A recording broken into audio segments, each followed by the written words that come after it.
Okay. We've got 9 o'clock. I'd like to call this meeting to order. A motion to approve the agenda. I move that we move our closed session to the first item on the agenda. And also the appointment of the auditor and the oath of office to follow that.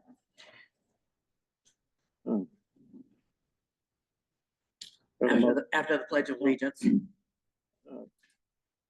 We talked about this the other day, and Yes. I understand the ideas behind that. I've thought about it too, and I would just like to can we just get the business done and then do it? do at the end, What business? Of all the rest of our stuff that we have here to do, to the point. You want to do all of that and then do the appointment? yeah.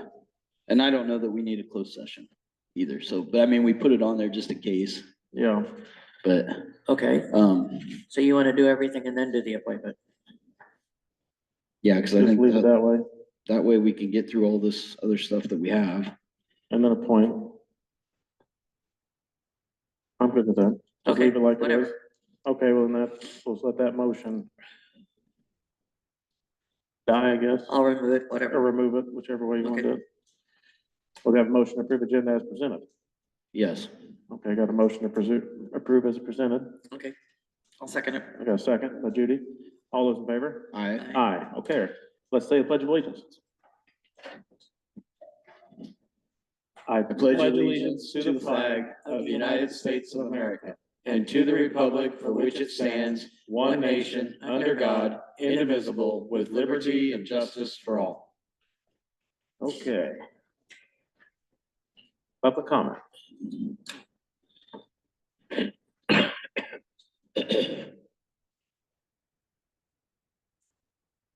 If there's no public comment, JD is not here today. He emailed us his engineer update. So we've all received that as a board. We're good with going on to number 6. Is Wendy Mueller. I see her on the Zoom here. Wendy, are you ready to go right now? Yes, but I can't, it says you cannot start your video because the host has stopped it. So I don't know if something on your end, you don't have to see me, that's fine. I just, You see but Wendy, sorry. Like, pull her up if you can. start my video. There you Okay, go. there we go, good, thank you. Okay, not that you had to see me, but if you wanted to. So good morning. Thank you so much for letting me join your Zoom meeting today. I really appreciate it. Just want to thank you again for your continued support of West Central Community Action and the services that we provide in Page County. We are requesting the same amount as last year, which is $4,000. And that funding is primarily used for outreach services, for admin and direct costs, any local match that we might have for grants, and then supporting any additional funding needs that we might need for programs supporting Page County residents. I'd also like to thank Todd for being on our board of directors. He does a great job and is extremely supportive of what we do. So just want to thank him. You should have a packet of information in front of you. Did you all receive that? yeah, Yeah. Great. So I'm just going to highlight some of the services that we provided during fiscal year 24. On page 1, we served 622 households, which consisted of over 1,200 individuals. Of those households that we served, 50% were single person households. 60% had an income below the 100% federal poverty guideline. 45% were on a fixed monthly income. 43% were between the ages of 18 and 59 years of age, and 52% of the clients rent their home. If we move on to services, which start on page 3, we have Head Start. So Head Start really promotes school readiness for children who are ages 3 to 5 in low-income families. And we offer a variety of services, educational, nutritional, health, and social. We operate 2 classrooms in Page County located in Clarinda and Essex. Both of them are through partnerships. One's with the Clarinda Community School District and the Essex Community School District, and we serve a total of 17 children. Then we have Early Head Start, that provides support to low-income infants, toddlers, and pregnant women. We operate a home-based option in Page County, which served a total of 7 children. We have Child Care Resource and Referral, also known as CCR&R. They assist families in really selecting child care providers which best meet their family needs. They also work with home providers and centers to increase their quality. They provide trainings. They work with communities and businesses to also find child care solutions. And then we have the Child and Adult Care Food Program, or CACFP. This really promotes good nutrition, positive eating habits in children who are a part of a registered child care home. We had 57 children that were enrolled in 4 home providers that participated in CACFP. And then we have weatherization. So that helps low-income households increase their, excuse me, energy efficiency of their homes and reduce their overall fuel cost. We had 10 homes that received over $229,000 worth of those services. This more than doubled from last year. We did 4 homes last year and we're able to do 10 this year in Page County. And then we have the LIHEAP program, or the Low Income Home Energy Assistance. That helps low-income households pay a portion of their winter heating costs. We had 559 households that received assistance for over $285,000. We also provided ESIP, or crisis money, which can really help with furnace repairs or replacements, fuel delivery, reconnect fees, service continuity, things like that.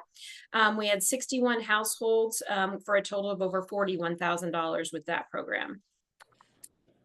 And then on page 6, we have the Family Development and Self-Sufficiency Program, or FADS. This program really works with families who are at risk and have children and are at least 175% or below the federal poverty guideline. The FADS specialists provide really comprehensive case management services to help participants meet their goals. And we had 8 families that benefited from that program. And then page 7 just shows the program dollars and or the value that go either directly to clients or vendors in your area, which totaled over $1 million. And then page 8 just shows the admin and delivery costs. We do try to keep our admin under 5% and our delivery costs under 20%. And we were able to accomplish that again this last year. And then the last page is just a summary. As you can see, over $1.2 million worth of services were provided to Page County by West Central Community Action. And again, just on behalf of myself, the employees, and the board of directors, just want to thank you for your continued support. Oh, thank you for all you're doing and all these different programs you guys are working on. Todd, being on the board, do you want to talk about it any time? Yeah, no, they do so much great work, and sitting on the board meetings, you learn so much about just not what's happening in our county, but across Southwest Iowa in general. And it's just so many good things and good people, and very proud to be associated with that. Thank you, Todd. Thank you very much. Yep. Everyone, thank you. Appreciate it. Thank you for coming to our meeting and giving us that update. Yeah, no problem. Any other questions? Other questions? Judy, do you have any questions? Nope. Thanks, Okay. Wendy. Okay, thank you so much. I appreciate it. Have a nice day. Thanks, Wendy. Take care. Bye-bye. Okay. Number 7 on the agenda, we have Jeff Curtis is here and to discuss the jail project. You wanna come up? And Sid, I can see you there. Sid, okay. Sid. Yes. Oh, Thank you. You guys have here's a copy of the budget where we're at now, okay. and then all the bid tabs. Yeah, let's stick a mic in your face. Well, good morning, everyone. So we've bid the project out. If you recall, we bid it out once. We bid it out twice because there were some areas that either were over budget, needed some adjustments, or there were bids that we did not receive. So on your spreadsheet that's in front of you, anything in green are the contracts that we have committed to or written contracts for that portion of work. If you recall, we've been out to the site. We have prepped the pad. We've gotten that completed and ready for construction. But we didn't do anything else. We stopped right there. This last go around, you'll see the other items there that are in white or in, clear. We've worked with the mechanical, electrical numbers because those seem to be outliers. We did receive 4 bids in the plumbing HVAC systems. And we received 2 bids in the electrical. When they originally came in, they were substantially higher than what you're seeing on your sheet right now. We've worked with them over the last 3 weeks. We have eliminated about $2.3 million in value engineering total since we started working with these contractors. If you go down below the line, or actually, if you add all those up, you come up to the 16,120,000. You've got your architect's fees, you've got our fees. Our fees were frozen at the referendum number. They did not increase. We also reduced the project general conditions up at the top because we feel we can get some things done a little bit more efficiently. So I think we took a little bit over $260,000 out of the general conditions. We have a $478,000 contingency. We do have a $150,000 gas line that needs to be ran to the job site. And through the value engineering process right now, we're looking to see if we need to hold that $150,000 yet or not. Because we're looking at some electric alternatives, and if that's the case, then maybe we can reduce the size of that line or potentially eliminate that line. So we're looking at that as an option. But right now, the way it's designed, I need to keep it in there. FF&E, so what that is the furniture, the desk, the chairs, but it also includes evidence storage equipment, things like that that are needed within the facility that when we open up on day one, do we need it all? Probably not, but we do need a chunk of that to make sure that when we leave, there's adequate storage capability for inmate storage and to be able to let the jail function efficiently. To date, after selling half of the bond, you've realized about $450,000 in total savings there. So we've discounted that off of where the number is currently. Right now, when I add all those up, we're at 17,853,000. That's about $1,150,000 over its original referendum number. We're still working with the mechanical electrical trades, but realistically, I think the money that we're getting out of there, we're going to help with some of the offsetting of our generator. So if I was a betting man, we're about $1,150,000 over right now with our contingency. The project general conditions, you were talking about that, kind of, where do you think that savings is? What is that? How are you able to? So what we were able to do, we looked at shortening up the time frame because we were using the precast panels, things like that. So we shortened up the duration. And in doing so, we did not need the staff on site. We didn't need some of those management costs like electricity, dumpsters, things like that. So in doing so, we were able to reduce some of those costs. And of that remaining balance, if you recall, what general conditions are, they're just management costs. So if we can save additional dollars there, those dollars don't get charged to the project. So we came up with this number for referendum. It had built into it the thoughts of things being higher and all like 10%, all these different figures in there. Yeah, we had How's this? We had about a 4% inflation number. But there was also, I don't have in front of me, there was also other things that were kind of built in that were, if this happens, that happens, it was, maybe wouldn't be, maybe it would be 14 million, or there's different numbers I saw.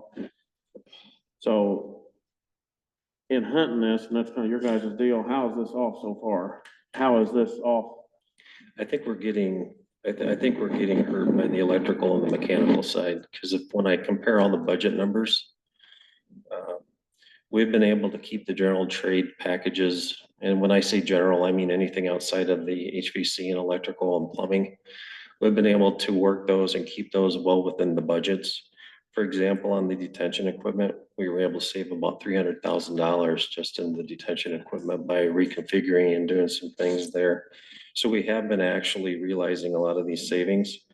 The issue we're having is, we got two electrical bids. One was at 4.5 million, and the other one was at 8.2 million.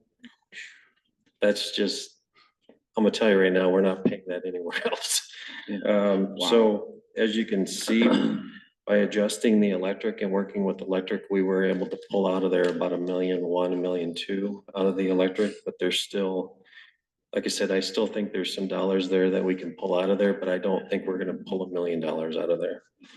Same with the HVAC systems. If you look at both those numbers, building electric and security electronics are at $172 a foot.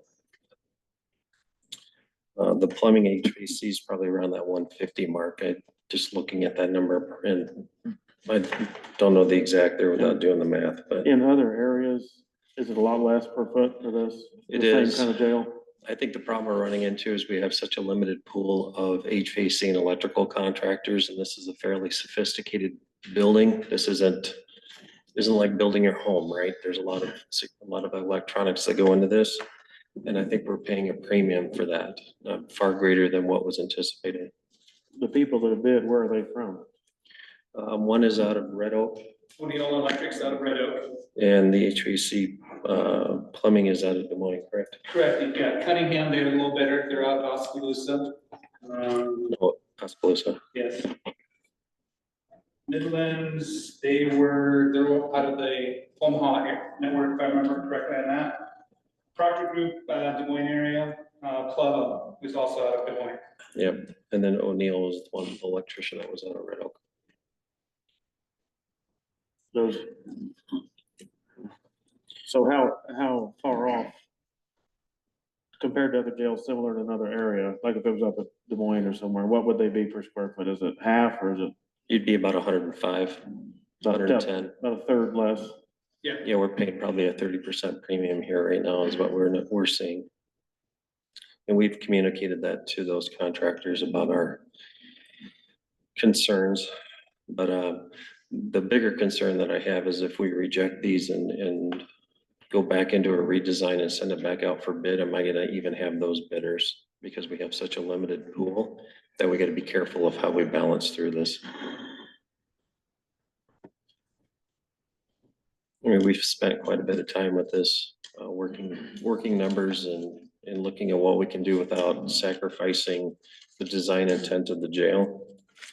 And I think we're getting to that point where if we do any more cutting, I have a feeling it's gonna compromise what's being constructed, and we just don't think that's a prudent way of doing it. If Is you there any of this, so there's no, I mean, to get this in budget, there's nowhere else to not compromise something, but to shrink something. Is there anything else we can do to? So we talked about shrinking this. The problem is the area that we're gonna shrink is the jail, and that's the whole reason we're building this. Right, that's Yeah. so there's no other area. The jail's No. not the issue, something extra we're trying to. No, so if there was another area that I thought we could take out of this and either build at a later date or, compromise it now, I don't think you're there. If you look at the square footage of where you're at in the sheriff's department, the booking areas, everywhere else, I think it was 2,300 square feet for a sheriff's department. That's the smallest one we've ever designed and would construct. What about I know the dispatch is a piece of it that's caused a lot of issues with all of this. It has. Is there any option with that? So we've juggled that and moved that puzzle around quite a bit, and that's why we went out for a second bid, and that was, if you recall, the classification of, by having the dispatch and communications in the facility, that created a different classification of building, right? Right. So we had the architects do a redesign, and they were able to segregate that portion of the building out, and I think that's why we saw such a savings as part of the HVAC side of things, because if you recall, the first go around, HVAC was almost $800,000 higher because of Yeah. that scenario. So we were able to adjust and move it around. We're still paying a premium because it's still essentially part of the project, right? But we have been able to segregate it out to the side of the building that it doesn't have as large of an impact as it did when it was In the more middle. centralized. And I don't know if it's even possible because it was part of the referendum, but if that was not done right now, is that even possible? I don't know, with the referendum, can that even be done? Well, To sort that off, to bring it back down to cost, I and think leave it that, where it is, and then later build that on, or you're building on anyway, you're kind of putting it attached. I think your bond, that'd be a question for your bond counsel, but I have a feeling bond counsel is gonna come back and say that, hey, you included, Right, as a taxpayer, you had promised this. Right. I so think how you do have we to- get it? We also promised them 16 million, so. Yep, So 16.7. we gotta find a way to 16.7 million. I think it's gonna be pretty difficult without doing some major cutting of the project to get it to 16.7. It's just, we're dealing with a market situation here with the mechanical, electrical. Well, how would we even go past the bond? I mean, that was what we voted on, how do we go past? So I mean, How do you find the financing or? Yeah, we don't have the right, money to, we're limited inside of that, so we need to. Well, you are and you aren't. I mean, you would have to take it from other funds, and I'm not suggesting you do or don't. But if you have ARPA funds, if you have general budget funds, you can, budget for the next 2 years because you have 2 budget years that this is going to be constructed in. So for example, if you look at your FF&E, you could budget for your furniture down the road. The other one is your food service equipment. We talked about eliminating that and, buying that at a future date. You could budget for that next year type deal. That would save you 233,000 on the food and laundry, 125,000 on the equipment. That pulls you down about 340,000. Looking to see where else we can. Those would probably be the main ones. If we can do something with that gas line, that's another 150,000, but right now I have to include it in there. It's gonna be a cost that's associated with the project, that we're faced with. And then if there's any unused, project contingencies, that's your money, right? That you're kind of like your piggy bank to make sure that you've got your expenses covered as you're doing construction, because if you don't, and something comes up, then I get to come here every week and ask you for more dollars. But that is a fund that whatever's not used actually goes back. So if we don't go past the dollars that were raised, if we didn't, so we have to keep bidding, to keep putting it out for bid, trying to find. You could, that could be a strategy. That's probably, like I said, I think we've exhausted that on the HVAC side. I'm concerned we've exhausted it on the electrical. I'd hate to give you a recommendation and say, let's go ahead and rebid those 2 packages again and get 0 bids. Cause then we got a real big problem. We do have a meeting with, the electrician and the electrical engineers again next Thursday, specifically to that package to see if there's anything else that can be found. But that is next Thursday that we'll be having that meeting with them. when is the last date that you could, like, that we'd want to solidify all the bids? What's our, We've got about another week or so, but we were gonna have, depending on how this meeting went today, we were gonna reach out to those, half a dozen or so contractors and say, hey, can you hold those for another 30 days while we work through this value engineering? We feel pretty confident that the majority of them would. okay, I can't guarantee it, but we feel pretty confident that they would. This would have been the perfect place to use the ARPA funds. Yep. Wouldn't be enough. And the people would are have been a- paying, we're spending a fortune on this jail, a fortune, for a very small jail. It's not real big, we're spending a fortune, and my own property taxes have went up greatly because of this jail. So oh boy, this is not good. No, Spending more than 16.7 million is not anything I want to be a part of myself. So I don't know how we figure this out, but. well, I think that's what we've been doing for the last 2 or 3 weeks while, but if you recall, after the bids came in, normally what we would do is show up right away and we'd give you what had happened with the bids. Our job over the last couple of weeks have been to dissect through there and get this number down as low as we possibly could before we brought it to you. And we're getting to that number now. And Over- I'm sorry. Go ahead, I was gonna say, I assume when you're sending these bids out or up for bids, is it throughout the Midwest, or I suppose if you get too far away from the area, you lose any savings because it's gonna cost them more to come here? Or You're like the gonna- Kansas City area, or, Yeah, we have solicited for as far out as we can. I mean, when you look at the mechanical, electrical and those types of trades, because they're a heavy labor component, the likelihood is those are always going to be fairly local, just because of subsistence and travel and things like that. So we've exhausted that geographical spread from Omaha to Des Moines, down into Missouri. So we have been doing our best to canvass that area. okay. If there was more dollars that I thought we could pull out of here, I'd definitely be letting you know that, but we're exhausting those efforts, I can tell you that. So how many, what are you over? You're over $1.5 million. 1.1, it's 1,153,000 right now, which still includes, the furniture, includes the food service, includes the contingency. It also includes the grinder that goes on it'd be the north side of the facility. We had that as an alternate. It was worth about 109,000.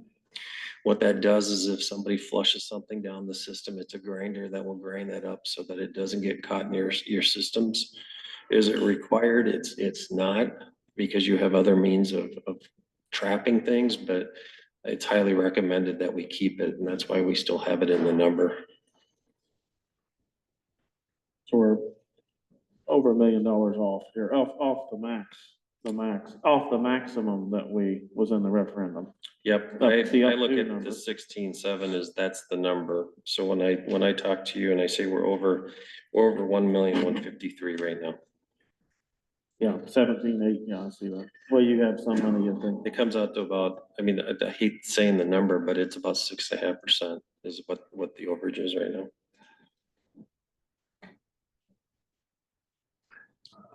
We didn't have enough ARPA money to It would have helped. tackle that $1 million.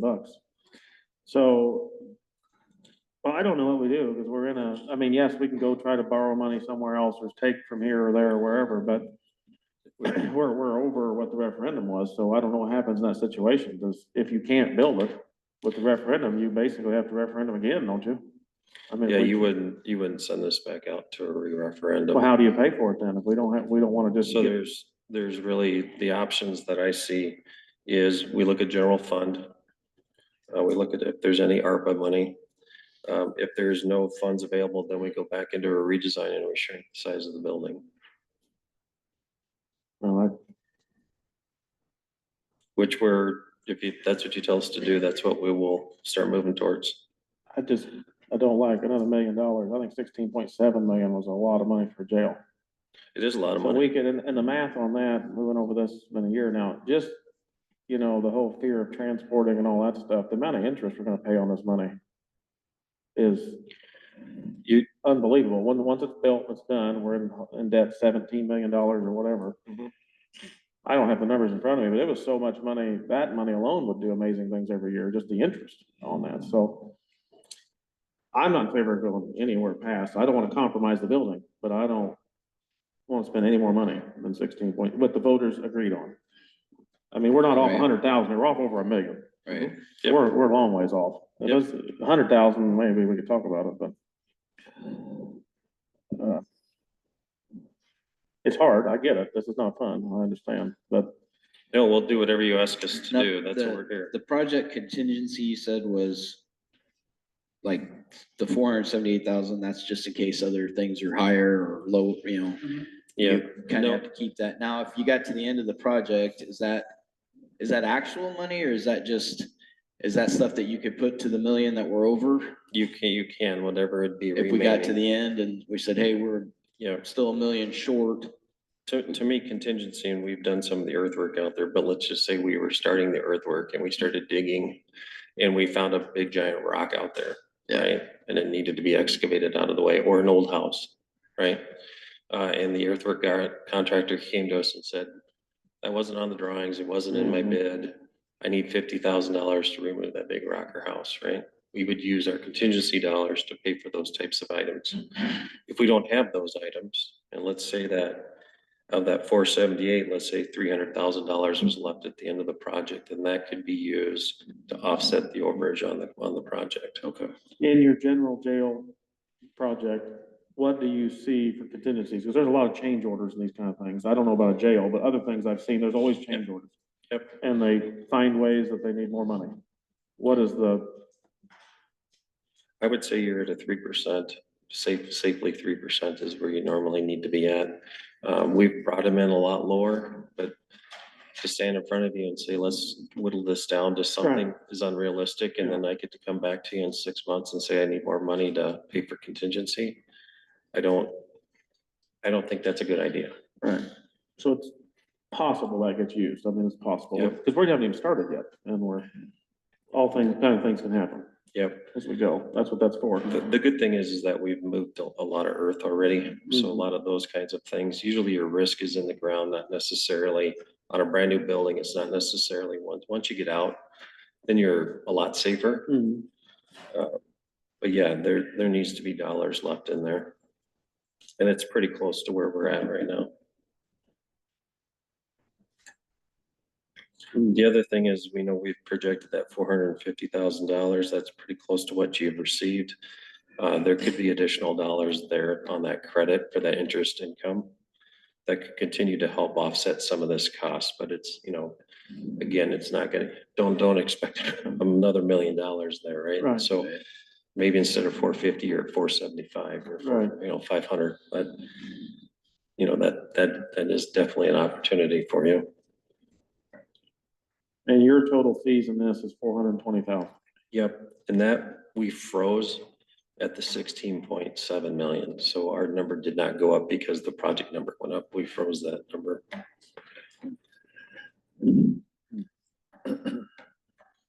That's what we signed up for. So that's what we've kept it at. Well, it's kind of a dilemma. I understand not wanting to go back to bid if you don't have a bid. I get that. That'd be worse. I understand what you're saying there. But it's kind of like we have $16.7 million to spend. I think, And Jacob, what I would do is I'd probably think about it for a week and make sure that you had the opportunity to talk amongst yourselves and see if there's any additional solutions on your side before I just kick it back out. We've got over a week to yeah, that's talk fine. about I that. think that's fine to think about. I'm just saying, it's like building a house. You've got so much to spend, and if you keep upping that, you get in a lot of trouble.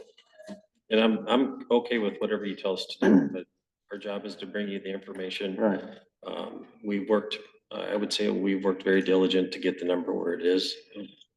That's why we need the time, but at some point we have to bring it to you and say, this is what we've done. This is Right. where we think it's going and trending, without doing some major cuts, and that's what I'm doing. So you feel like the costs are not trending down, like maybe we thought the economy maybe would, So I material think costs and things would go down and. Fuel should be going down. It is going down some, but that'll affect everything. but if you look at where you're getting a lot of your product, except for the detention contractor, the majority of your product is from local contractors. Yeah. This isn't, they are paying some shipping, I'm sure, to get some product here, but it isn't consuming $1 million. The precasters not, you're not paying an exorbitant amount there. I don't think we're paying a ton of money on subsistence. So I think there's, it's just not there. They feel like they're taking advantage of the situation. Maybe. I some think of we're the paying a local premium for two contractors major or- trades. Yeah. I do believe that and would go on record of that. And I don't know how to arm wrestle that out of it. I've Right. been doing my best for that. And then you said you're gonna meet with the electrical guys this week or? Yep. Next week? Okay. And our approach to them has been to look at this and understand that if we can't get it down there, there's not a project.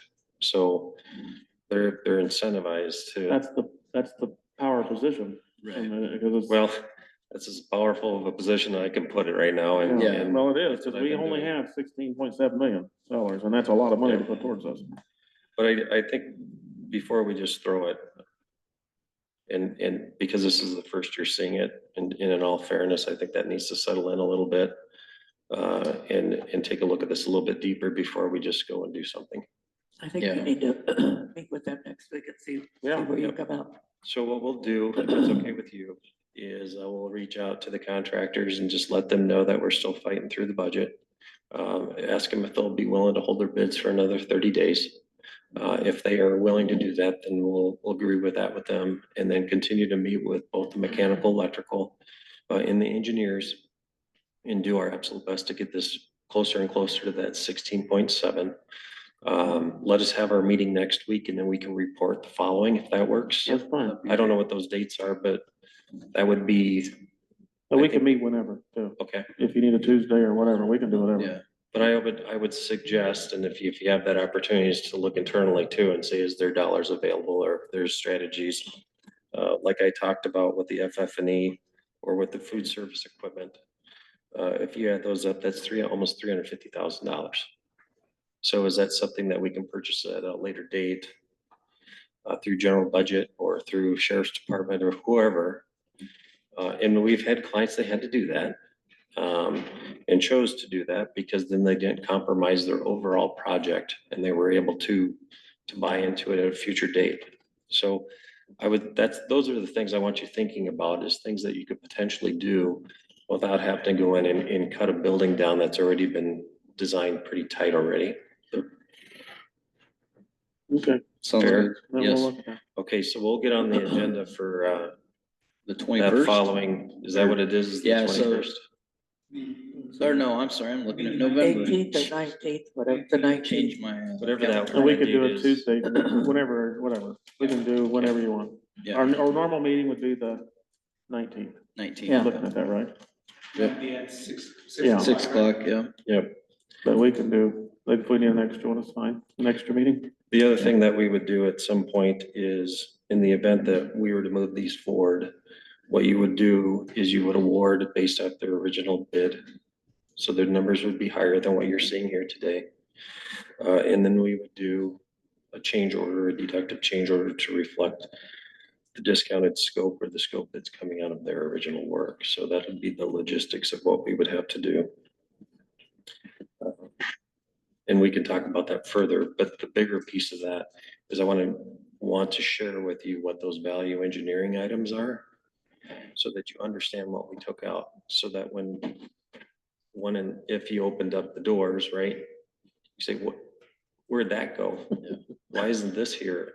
I would like you to understand what it is that we've done to help get the project into its budget so that you understand what you're buying. I don't want you not to understand that, but right now, until we get there, it doesn't make a lot of sense to sit down and go through all that detail. Okay. All right, Well, I think it's good to go talk to them. We'll look at this and okay, see what we can come up with. all right. Thank you for your time. Yep, Thank you guys. thanks for being here. Thanks. Okay. All right, on the agenda next, we have an application from the Southwest Iowa Humane Society to use the courthouse grounds on Saturday, December 7th for a holiday bake sale fundraiser.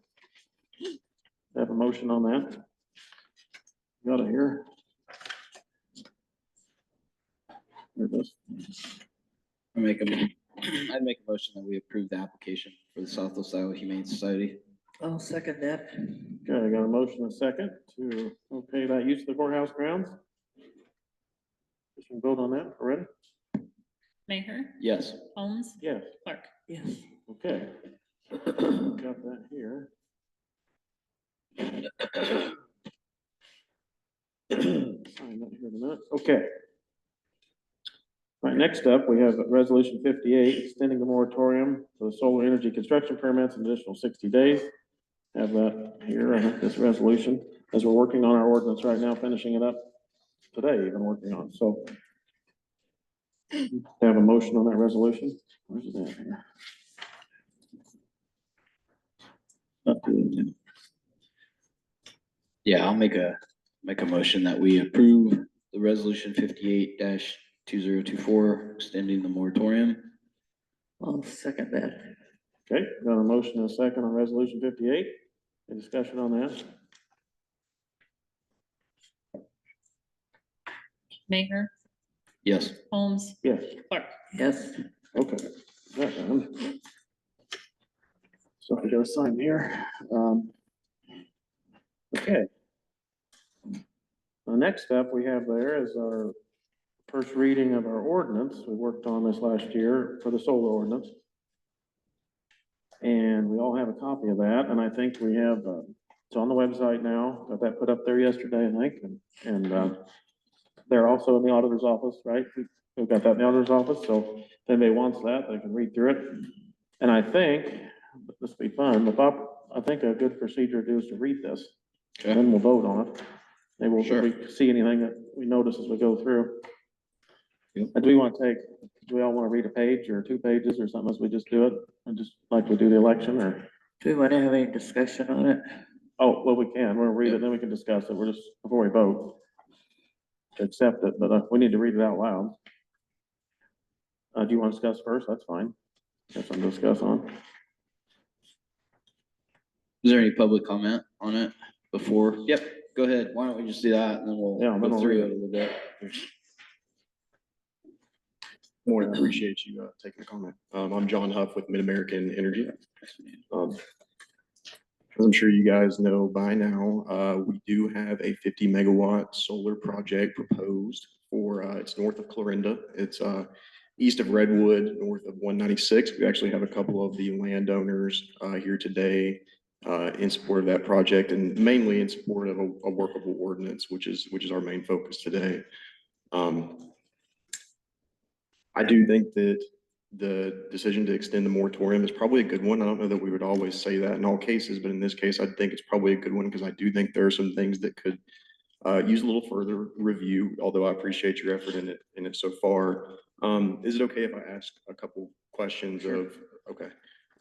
So I am curious, if you don't mind, what resources did the board use to draft this ordinance? And what I mean by that, were there any counties that you used as a reference?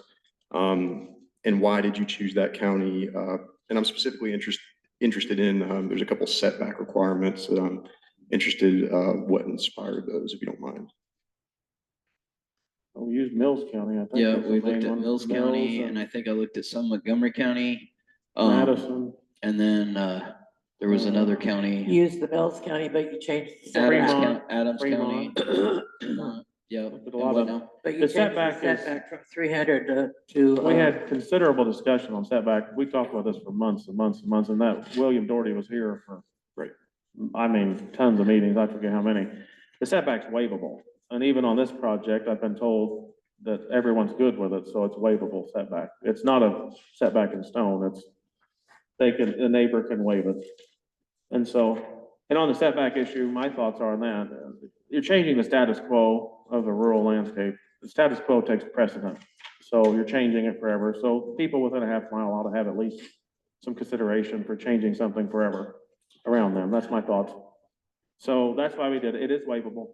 So anybody that's, if they can waive it, it's not where they can't waive the setback. So it's a half a mile. It's half of what our wind is, half the setback. So, and we tried to use the same wording as the wind, keep it fair and keeping the same, where it's waivable and can be adjusted if people agree to it. Sure. No, I appreciate that clarification. I just, for the sake of information for people who might have just joined the conversation or following, I did think it was maybe noteworthy to say that the setbacks are stricter than most counties for what that's worth. I'd say the vast majority. In fact, I think personally, I do think, I heard a mention of Madison County. Madison County has a similar setback. I don't know about from the city limits, but from the non-participant property lines, but I do think it's worthy of note that it is stricter than the vast majority. To that point, with the city limits, I understand there's a 2,640 foot setback from the city limits. Just to make sure that we're on the same page, is your understanding that is just north of the north edge of the correctional facilities where that city limit would be? Well, this is just for any project, city limits, and I think they can waive that too, can't they? The city can waive, but it says that any municipality can waive the setback. Can I find my page here? And I don't know, do the cities, they have their own The same as, setback yeah, rules? it's the same as the wind, they all had setbacks. The city had a mile from city limits for wind turbines. And this was less, and then it's also waivable. I can see that in there, the finite page. Building permit. Here we are. Yeah, it says an affected municipality may waive this setback requirement by executing a written waiver agreement. So the city of Clarinda could say it's okay if you're closer than a half a mile. Okay, thank you. So, Um, which I think I think they're on board with this. I don't know, but so they could do that, but that kind of gives the cities a buffer if they want it. So, I appreciate that. This is, I know you're gonna read this in a moment, but I just wanted to maybe go ahead and make a mention of it while I have the opportunity. There does seem like there might be some conflict or confounding. So if you go to page 4, item 4 on there, screening, it talks about the landscape buffer being required to be installed, maintained during the life of operation. Those determinations of screening requirements will be made by the Page County engineer. But if you go to page 7, item 5 there, the landscaping buffer, it does say that the determination of screening requirements will be made by the zoning administrator. Now, I know, or I believe, correct me if I'm wrong, I think JD King is both those positions Yes. now. Yeah. I think it just might be worthy of consideration if that ever is not the case, if there's a different person in those respective roles, that maybe that'd be worth clarifying the language, making it one or the other rather. You see what I'm saying? So, zoning administrator or zoning, what was the other word? It says the Page County engineer, but, and then the zoning Oh. administrator, so it needs to be clarified. so, that's most of what I personally have. I have a colleague who also has a few comments, but I guess just in closing, I appreciate further consideration. We have some resources we'd be happy to share too for any more guidance on any revision. But also, I just think there's some stuff that could use a little more thought, but I appreciate very much what you've done so far, and thank you for the opportunity to comment. What was your last name? John Huff, HUFF.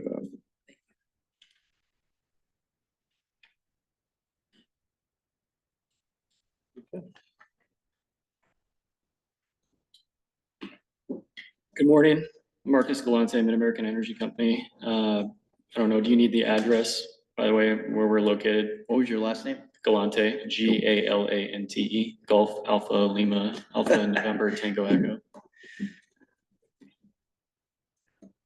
Do you need the address for where we're Address. located? You mean your business? Or- Yeah, yeah. Oh, it's okay. I'm okay.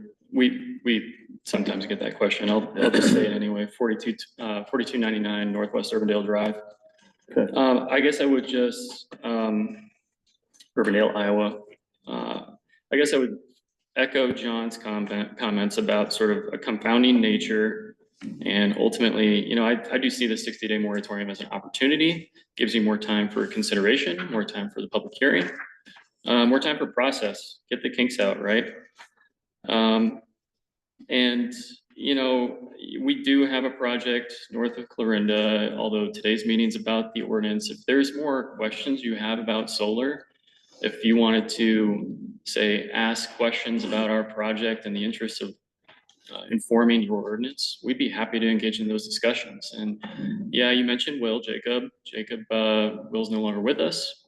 I'm the new project developer. I'm happy to talk with you more about how this would, impact or shape our project. In terms of buy-in, we do think we have good support. We've got our landowners here. We are starting the overall engagement process and just sort of ramping up our efforts overall with the project in earnest with the timeline. It's good to see that you are taking next steps with the ordinance. We have had a moratorium for a good time now.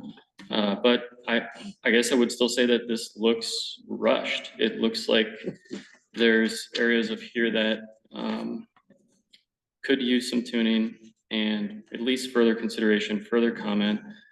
We've reached out multiple times to try and attain a copy or draft or understand more about the draft and haven't heard back either in email or materially by phone. So I would welcome more comment, want to emphasize communication, want to emphasize, even if it's not us, there's other resources out there for you. So you know, we, we appreciate your time today. We appreciate that this is getting to a public hearing. We would like to see a little bit more work on the draft. We can get into details on that if you want. Yeah, no, I'd have to go back and look. It'd have to be at least 10 times, maybe more than that. We worked on it last year. I mean, we went over multiple counties. We went over the setbacks. We went over the heights. We went over the burying, and he was here a lot for all of it. To say there's not been communication or it's being rushed, we have. And we've spent over We a have year spent- on it and Over trying and to over look and at over. a lot of different ordinances. Yeah. And we- even William, when he was here, I've emailed him and talked to him about certain things, about the height, about Right. what kind of material you guys are using, what, versus toxicity if they break, Right. all that stuff. Mhm. And We've provided a lot of information. And so probably but to even- say that this is rushed, I don't agree with you on that statement at all. We have really should have been working on this a little quicker the last month or two. We've been so busy with other things to finish it, and we were waiting on our county attorney to kind of get it in a workable formatting it, getting all the stuff put together. Then I got sent back to Todd to work on, so we've taken time to get all this formatted. But we are, I feel pretty good about it, and we've, like I said, it's just like our wind situation. The setbacks are waivable, so the neighbors are good. It's all good. The cities are good. That's good.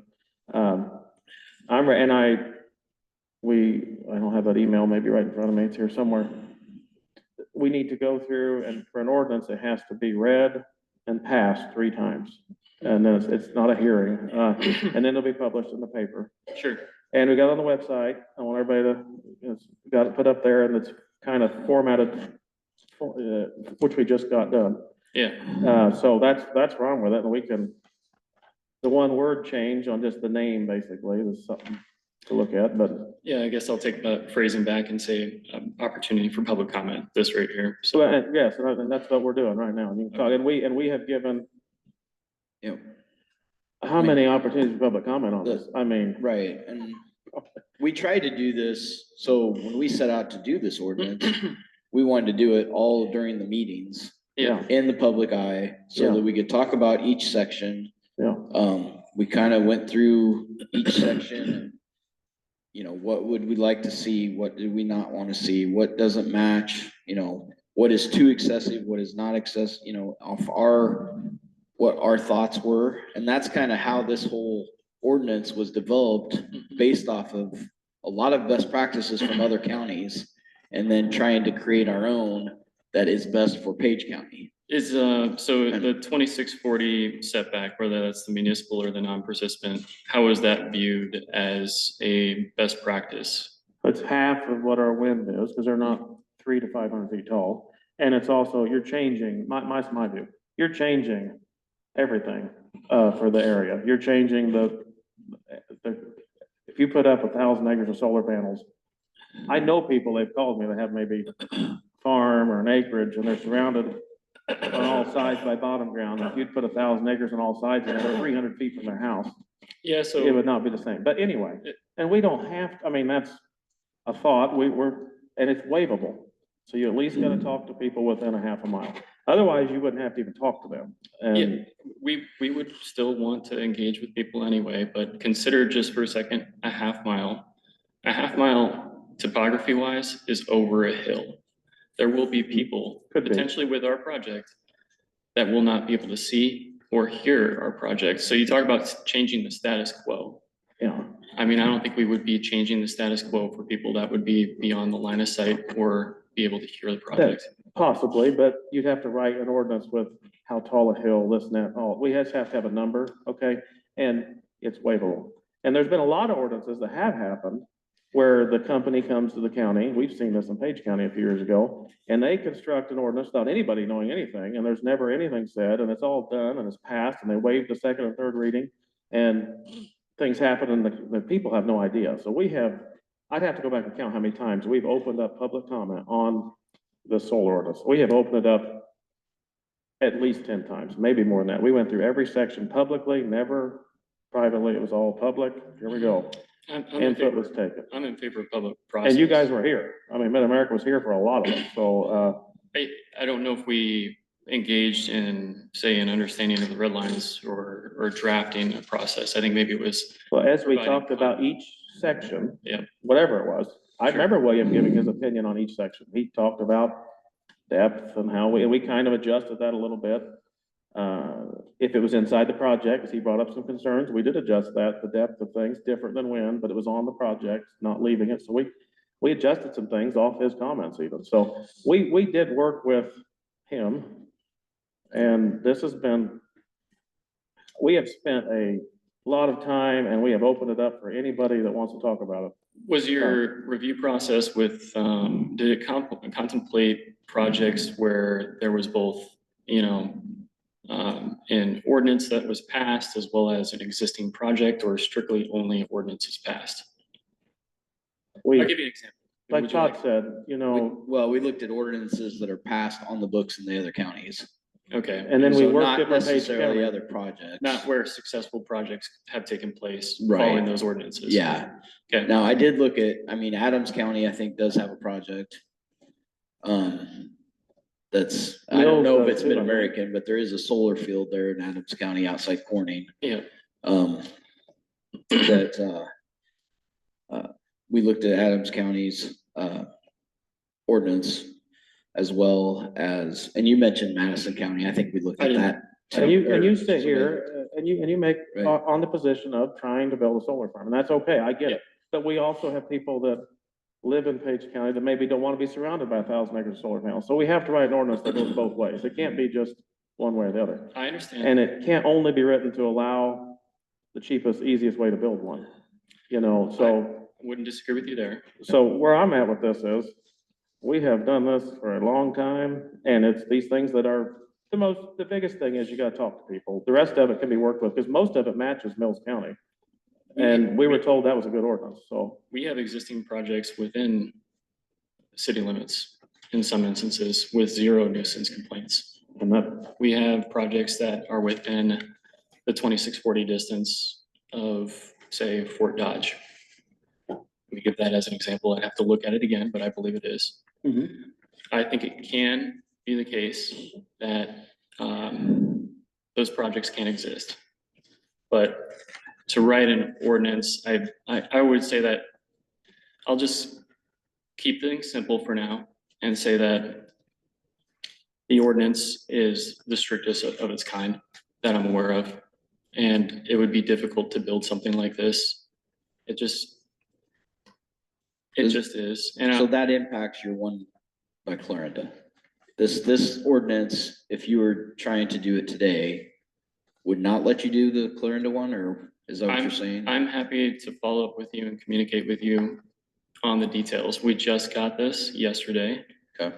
But I'm trying to tell you that this is the strictest that I'm aware of. well, and on the yesterday thing, we agreed to the half-mile setback months ago in public meeting.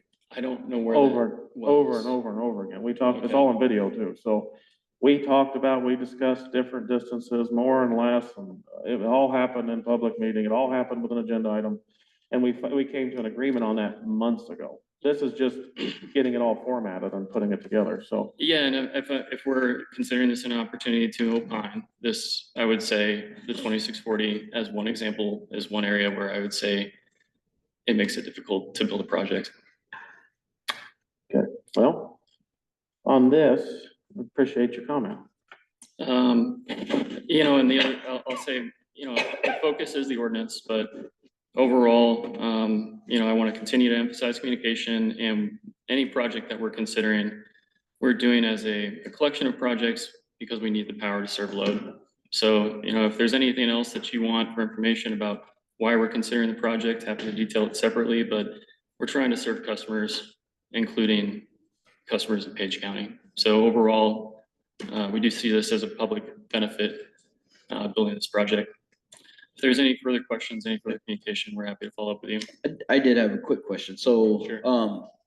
I did have a neighbor that's near the project reach out to me and ask about some transformer lines or power lines Yeah, that are going across that would have to tie into the project. Possibly, I'm guessing you'd have to hook into the grid somewhere. yeah. And would those power lines necessarily have to be, updated or become bigger to handle the electricity flow? You know, overall, this is a meeting about the ordinance, but just to generally comment about the benefits of a project like this is that you oftentimes see general infrastructure improvements, whether that's roads, power lines, sometimes even parks, it depends. So, you know, there are tax benefits. I mean, it's possible to think that they might be marginal, but they're still greater than zero. They're still a benefit. Right. But there are a number of other things that happen with projects like this. And we'll be happy to talk about them separately. Okay, no, that was a question that was posed to me, so. Well, thanks for being here. On the record. What's that? I said, thanks, Yeah. Marcus. Yeah, thanks for being here. On the engineer and the zoning administrator, I mean, that's a fine word to clean up. I don't have a problem with that. We could read it that way too. So Yeah, where exactly, so that page was. 4, Page is put 4 and page zoning 7. administrator. It already says it on page 7, but you had to make it match. Okay, That's a good word to catch there, so. Just change the word on page 4 to zoning administrator. The Page County engineer, cross that out, but zoning administrator. We just need to make a note somewhere that the engineer is the zoning administrator. Which is our general practice. Right. So. Okay, Can I say one more thing? what's that? Sure. Yeah, You know, given that this is, you know, we're expressing ourselves and saying that there could be some tuning. If you're open to it, you know, you have the 60-day moratorium. Would you be willing to consider our red lines, at least consider them in draft format? Well, I'll tell you, While you're in the middle of your moratorium, I feel like this is an opportunity We've to had more- learn about it. I understand what you're saying. I think we've had red lines. We've had suggestion ordinances. We've had, like I said, we worked out things and even helped adjust some things with William here in our meetings. So we've been busy with things. We've worked on it for months at a time, then we got busy. It needs to be finished, and we don't need to extend things for, we just did this to get this done, in my opinion, because it needs to be done. This has been going on for at least a year. Okay. So, but when we have received all those things and input over multiple meetings from Mid-America Energy. So may I add one more thing? What levels of review have occurred with the draft within Page County?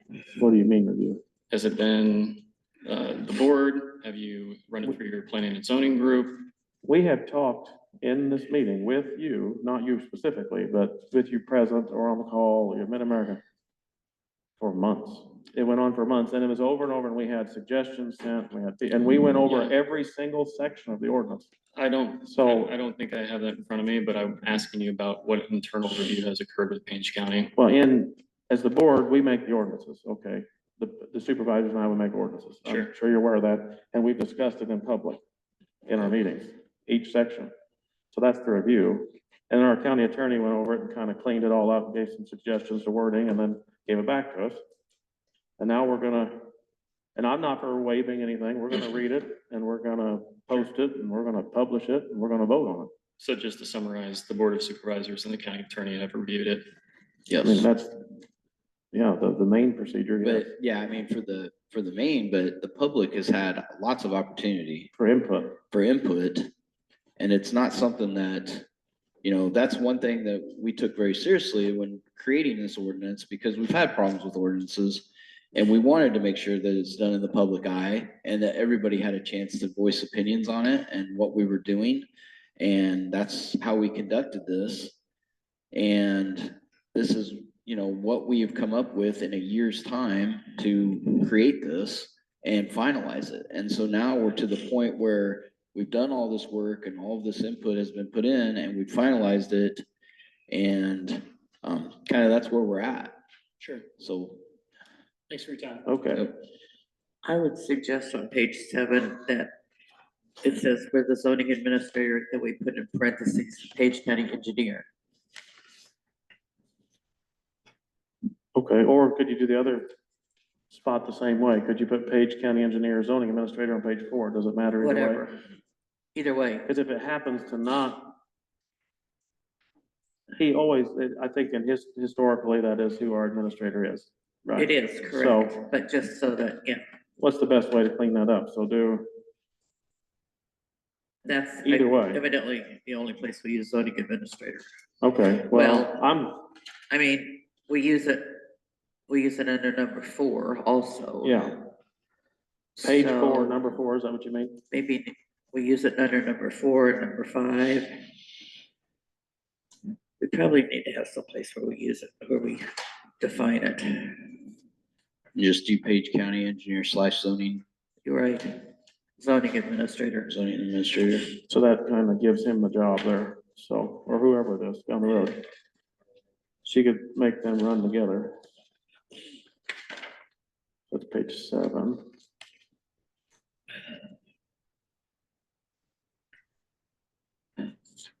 There it is, so verse 5, so Need to clean it up. she just want to put slash, I mean, Page I think County. you could just do like Page County / zoning engineer, or Yeah. zoning administrator. so it kind of gives them the same, ties them together. Yeah, If you do that, you're gonna need to do it everywhere. Yeah. right, everywhere that's at. So as we Because read it, it's a lot of places. Yeah, so as we read it, just every time we catch Yeah. ourselves, let's read it with that tied to it.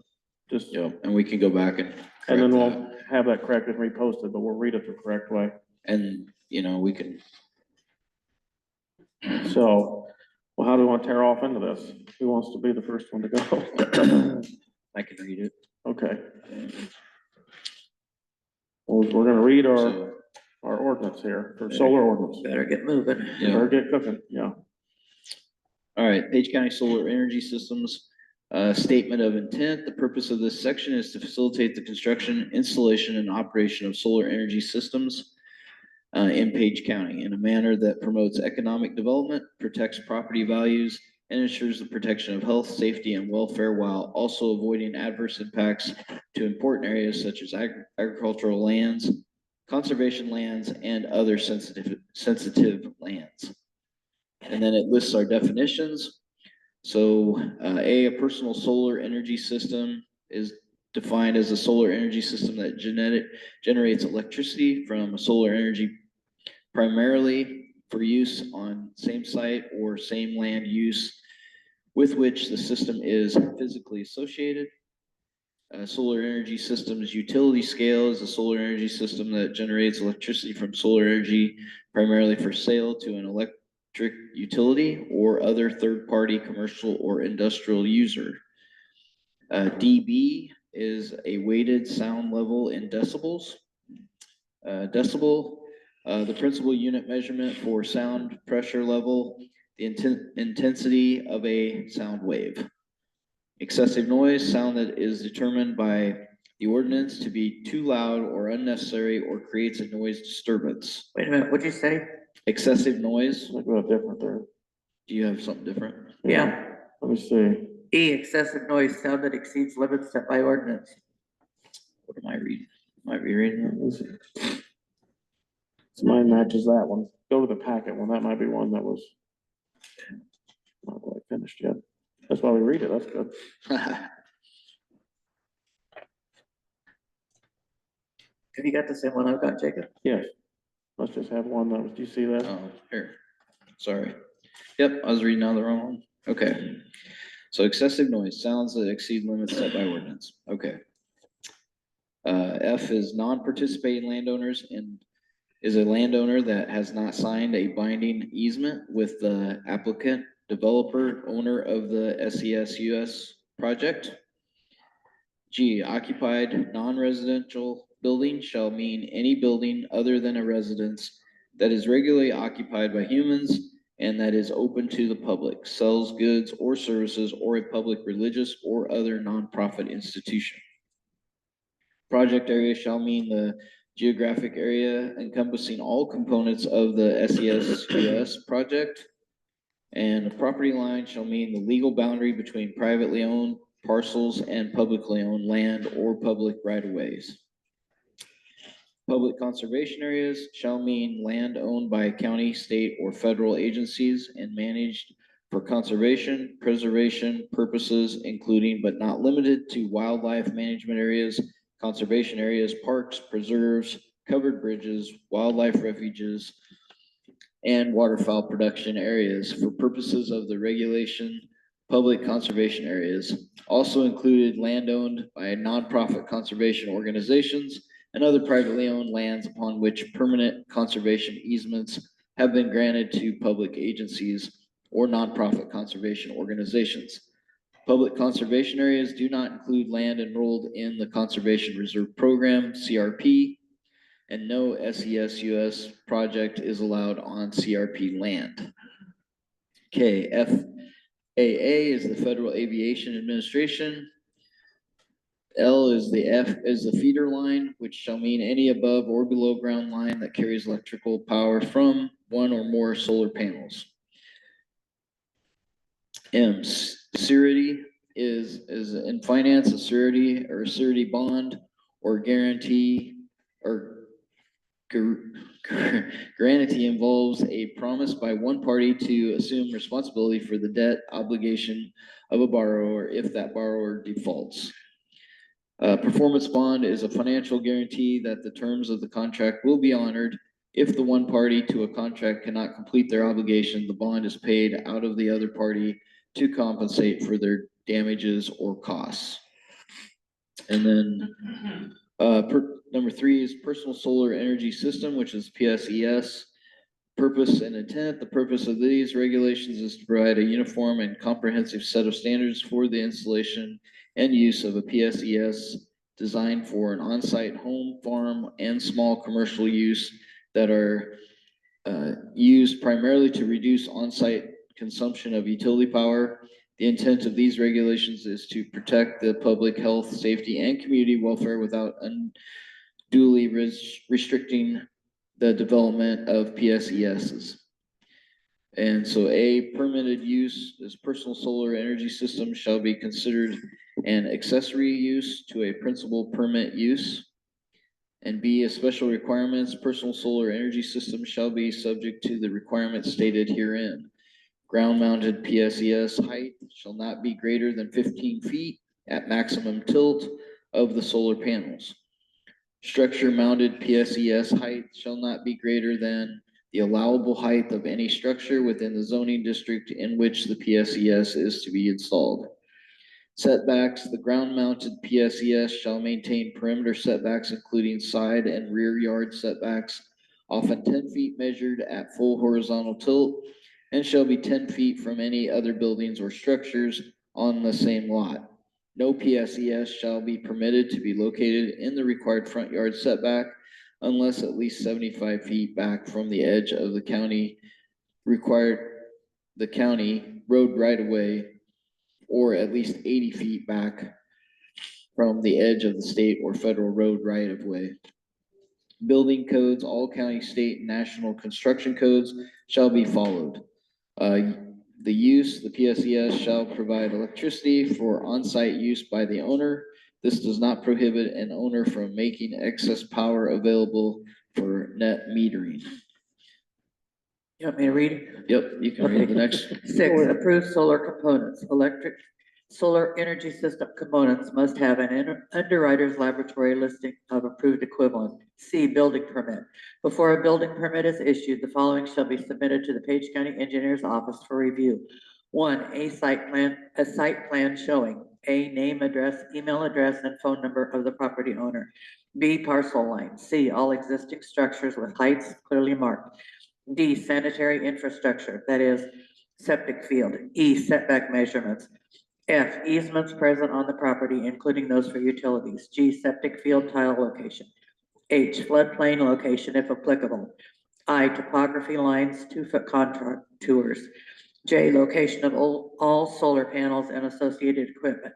And K, location of the electrical disconnect for the PSES.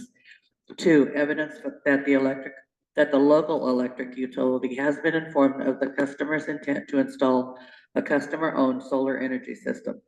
3, evidence that the site plan has been submitted to the local fire protection district. 4, after a review and acceptance of site plan and required information, a letter authorizing construction shall be issued. D, permit fee for personal solar energy system. For all permits, for PSESs up to 10 kilowatts shall incur a $100 permit fee payable to the Page County engineer at submission of the permit request. All PSESs above 10 kilowatts shall comply with the permit fee schedule set out in this ordinance for commercial solar energy systems and solar farm energy systems. For solar energy systems, utility scale, SESUS, purpose and intent. These regulations provide uniform and comprehensive standards for the installation and use of solar energy systems. Utility scale, SESUS. SESUS may include solar panels, solar support structure, inverter transformers, energy storage technologies, wiring, and other equipment necessary for the generation, storage, and delivery of electricity. The intent of these regulations is to protect the public health, safety, and community welfare while allowing development of utility scale solar energy resources for utility, commercial, and industrial purposes. A, special requirements. SEUS are subject to the following requirements. 1, height. A solar panel should be no less than 2 feet, 24 inches off the ground. A solar panel shall not exceed 15 feet in height above grade at maximum tilt of the solar panels. 2, setbacks. The setbacks shall be a public right-of-way, a minimum of 150 feet from the edge of the state and county right-of-way to the closest solar panel of an SESUS project. B, property lines. 2,640 feet from the property line of any non-participating property owner. An affected property owner may waive this setback requirement by executing a written waiver or agreement. C, public areas and areas under Page County Conservation Board management. 2,640 feet from the property line of designated public areas, public-owned conservation areas, and other publicly owned areas managed by the Page County Conservation Board. 1, all state and federal parks. 2, Pioneer Park, 3, Nottoway Valley Park, 4, Pierce Creek Park, 5, Rat Park and Recreation, 6, Ross Park, 7, Page County Conservation Center, 8, Stevens Tract Wetlands, 9, Wabash Trace Nature Trail, 10, all other parks and areas. D, municipalities, 2,640 feet from the city limits of any incorporated municipality. An affected municipality may waive this setback requirement by executing a written waiver or agreement. 3, if an SEUS is to be built on more than one parcel and the parcels are abutting, a 0-foot side or rear setback shall be permitted to the property line in common with the abutting participating parcels. 4, screening. A landscape buffer may be required to be installed and maintained during the life of the operation. The determination of screening requirements will be made by the Page County engineer / zoning administrator as part of the review and approval process and will be based on adjacent or nearby surrounding land uses and topography. 5, fencing. A security fence of at least 8 feet in height shall enclose the SESUS. 6, lighting. If lighting is provided for the SESUS, lighting shall be shielded and downcast such that the light does not project directly onto the adjacent parcels. 7, noise. Noise levels caused by the SESUS measured at the non-participating landowner property line shall not exceed 40 decibels. 8, installation and design. The SESUS shall be designed and located in such a fashion to prevent glare towards any inhabited buildings on adjacent properties as well as adjacent roadways. 9, utility connections. All project collection lines within the SESUS project area installation that are buried underground should be at a depth of 6 feet. Any lines outside the project space will be buried at a depth of 10 feet, depending on appropriate soil conditions, shape, and topography of the site, distance to the connection, or other conditions or requirements. High voltage line between the SESUS and substations may be above ground. 10, outdoor storage. Only the outdoor storage of materials, vehicles, and equipment that directly support the operation and maintenance of the solar farm shall be allowed. 11, endangered species and wetlands. Applicants shall seek natural resource consultation with the Iowa Department of Natural Resources. 12, weed control. Applicant must present an acceptable weed grass control plan to the Page County engineer / Zoning administrator. zoning administrator for property inside and outside fenced area for the entire property. The operating company during the operation of the solar farm must maintain the fence and adhere to the weed control plan.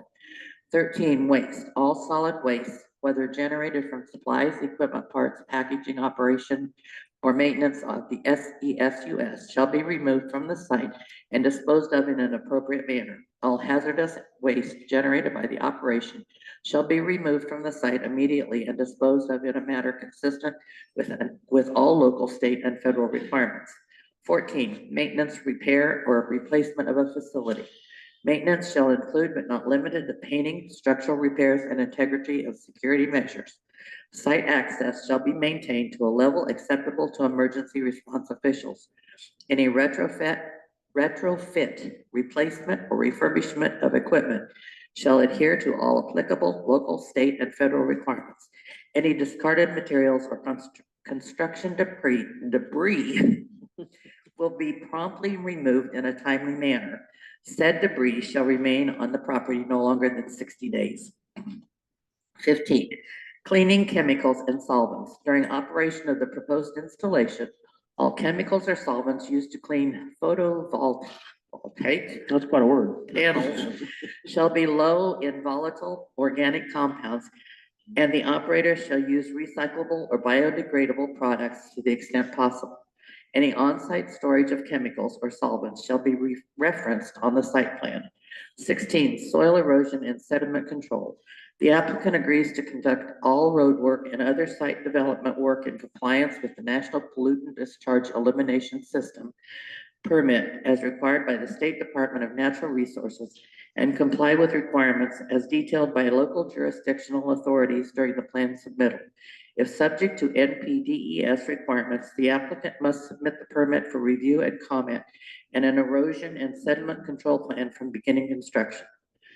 The plan must include both general best management practices for temporary erosion and sediment control, both during and after construction, and permanent drainage and erosion control measures to prevent damage to local roads, adjacent areas, and sediment-laden runoff into waterways.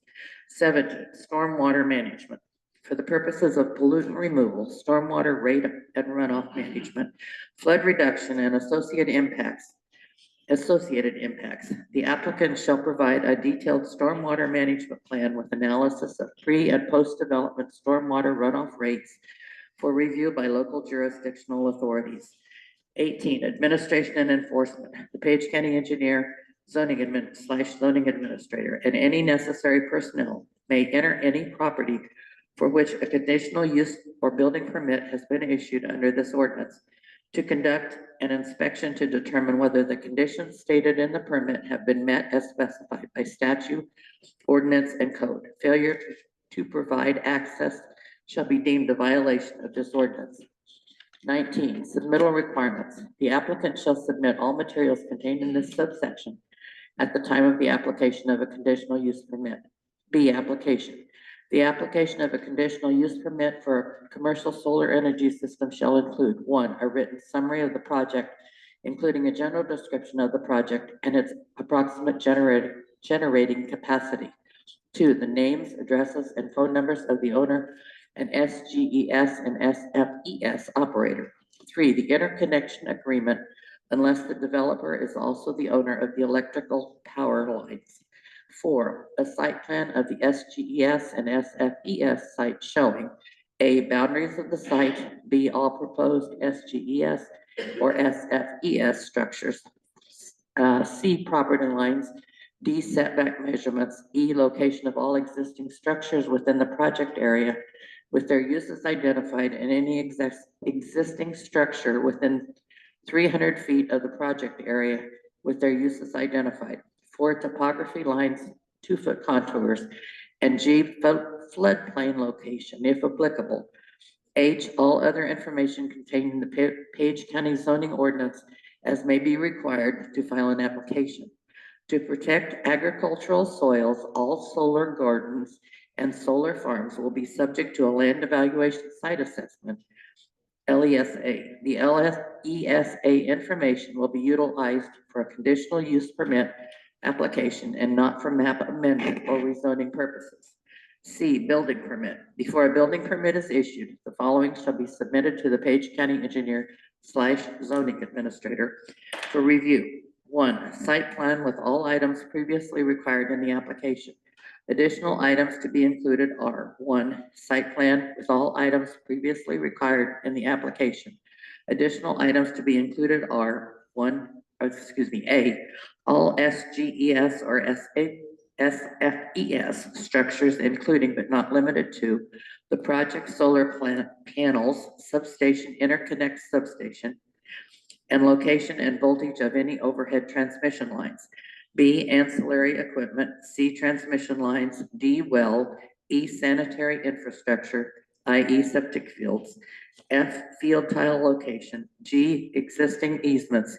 And H, wetland location, if any. 2, emergency plan. The site and emergency plan shall be submitted to the local fire protection districts and/or departments whose jurisdiction is included in whole or in part within the SESUS project area. Any specialized training necessary will be provided at the operator's expense. 3, agricultural impact mitigation plan. The applicant shall submit a plan with the permit application detailing the mitigation strategy to support agricultural use of the land. The plan will be reviewed by the county engineer / zoning administrator and shall include, but is not limited to, your turn. Okay, good job. Thank you for doing all that. Good, okay, I'll jump in here. Not limited to: A, results of a soil analysis conducted and assessed by a qualified professional to determine topsoil depth, as well as identify any limitation for construction and mitigation that may require special consideration. B, general list of project components and construction timeline. C, describe best practices and methods to be used during each stage of construction for protecting and preserving topsoil. Practices and methods should address at a minimum avoidance of removal of topsoil. However, if removal of topsoil is necessary, applicant should plan for segregation, stockpiling, replacing during backfill and respreading, grading, minimizing compaction prevention and decompaction of otherwise undisturbed topsoil impact by heavy equipment or storage of material in wet weather conditions. D, describe environmental monitoring that will be used during construction to ensure adherence to the best practices contained in the plan. The monitoring should be done by an environmental professional at the expense of the developer. The monitoring results should be submitted to the county every 30 days during construction.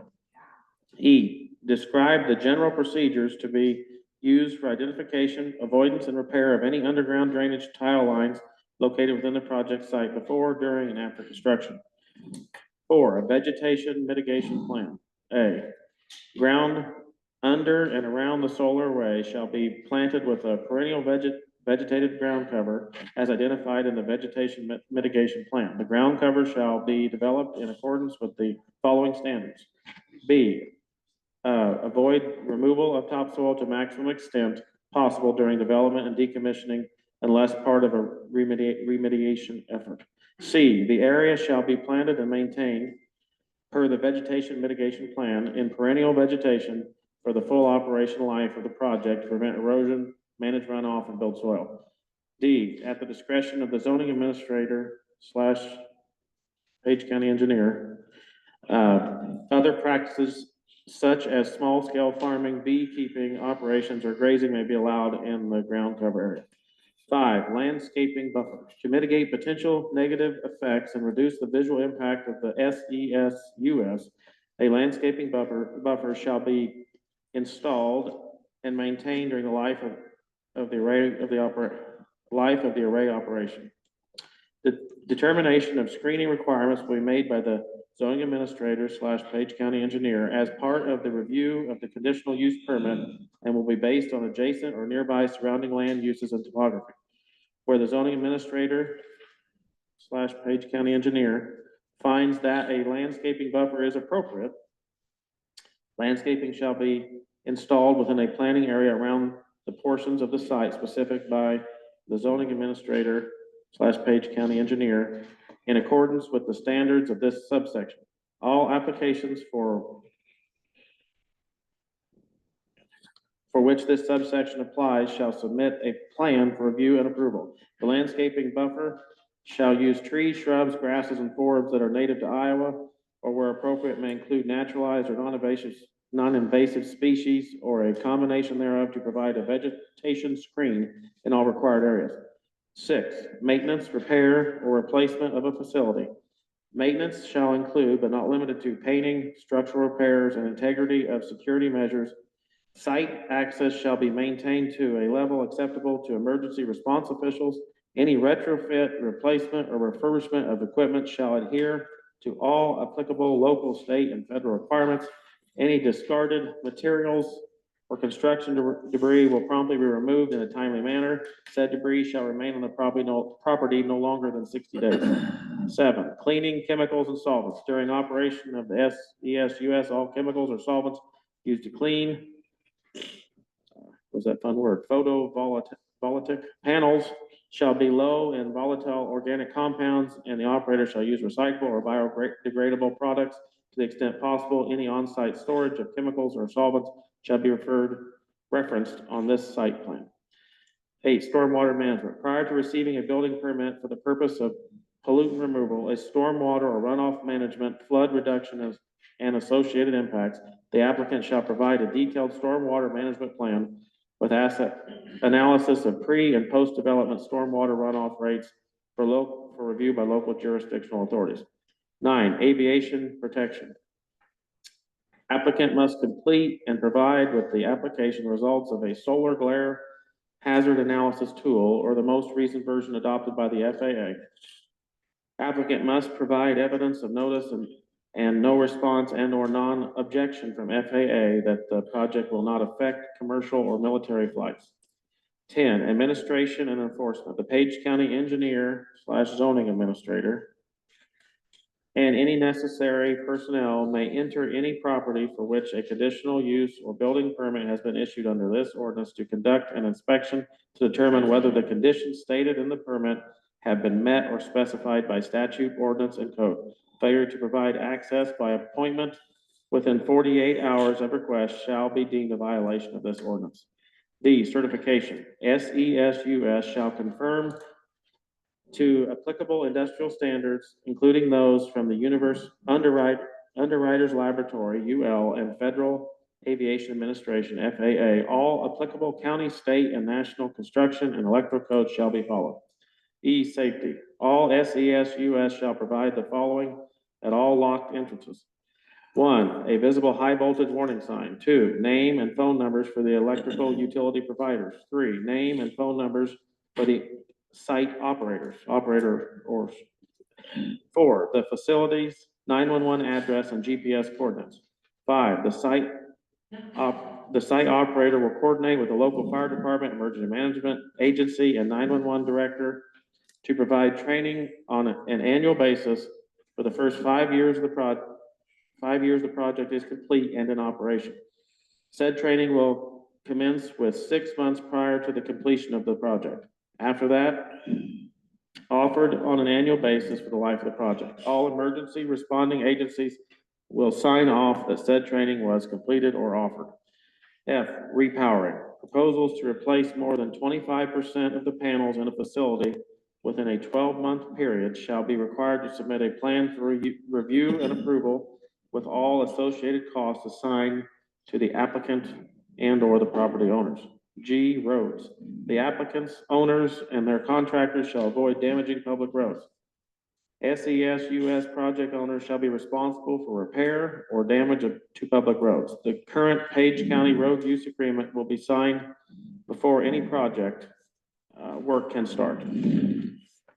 You want to take a turn? Yep. Go ahead. All right, so 1, identification of potential road usage. The applicant shall identify in consultation with the Page County engineer, all state and local public roads to be used within Page County to transport equipment, parts, and materials for construction, operation, or maintenance of the solar energy systems and related components. Do we put on Yeah, does Page that need County to be engineer, zoning? might as well put that there too. Okay. Documentation of road conditions prior to construction, decommissioning or implementation of a repowering plan, the Page County engineer or third-party consultant selected by the Page County engineer / zoning man shall document the current conditions of the roads identified for use with all associated costs paid for by the applicant or the owners of the facility. The county engineer shall document road conditions, again, 30 days after the construction is complete or as weather permits, with physical documents as well as video documentation. 3, road preparation and damage. Any road preparation or maintenance necessitated by the SESUS as identified by the county engineer / zoning administrator or the third-party consultant shall be promptly completed at the applicant's expense. Any damage caused by the applicant, owner of the facility, or its contractors during construction, decommissioning, or the implementation of a repowering plan shall promptly be repaired at the applicant or the property owner's expense and to the reasonable satisfaction of the county engineer / zoning administrator based on applicable standards and code. 4, the applicant shall demonstrate appropriate financial assurance to ensure that the repair of the damaged roads at the direction of the Board of Supervisors. The applicant or the owners of the facility may also be required to provide a financial surety instrument or band to cover all costs of potential damage to the roads at the time of permitting consideration.